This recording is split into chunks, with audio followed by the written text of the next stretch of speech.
want my saltfish to fry a bit so I can get a taste and the flavor into my sauce. And what I'm going to add next is my pureed garlic and ginger.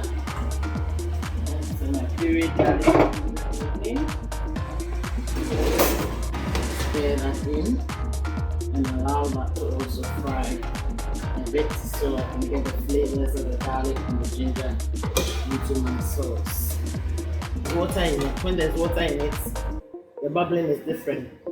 When it's stewed down, you can see less bubble, and all you can see is more oil. That means it's done. It's fried enough for you to add. Okay, so you can see the difference. The ginger and the garlic have stewed down. Or you can see more oil now. It means I'm ready for my next ingredient, which is my chopped Scotch bonnet. Why chopped? Because I want to feel the full flavor of the Scotch bonnet.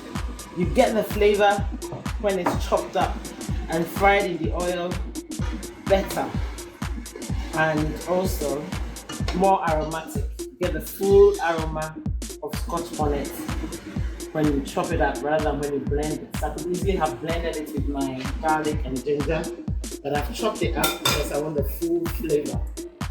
I don't want it to be lost in the midst of the stew.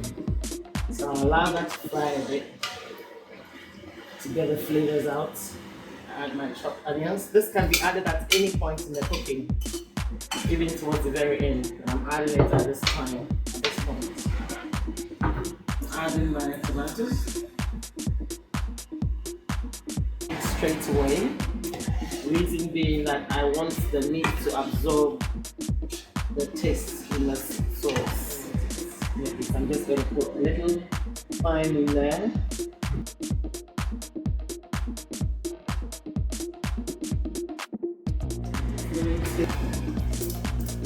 I'm just looking at the size of my beef,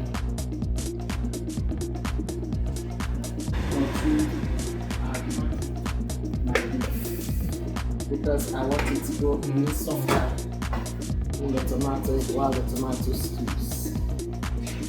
Earlier on, I had pre-grilled some whole salmons, as you can see. I got them fresh from the market. I cut their heads off and I grilled them at home grilled, and I've just broken the two up in pieces like that, taking out the bones. You may not miss all the bones, but you break them up, it just adds another level of taste to your food. So as you stir, if you see any bones, you can take them out.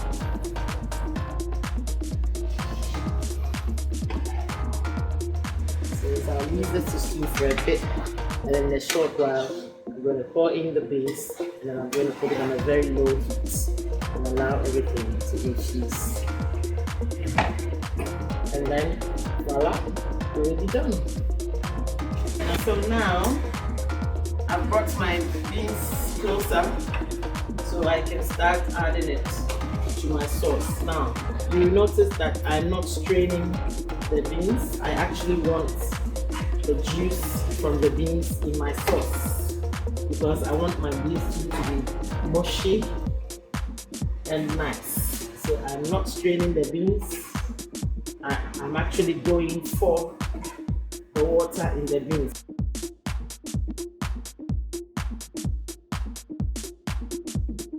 Come back in 30 minutes. I'm going to lower the heat and allow it to simmer from here on. Here is your special Auntie Joyce's beef stew.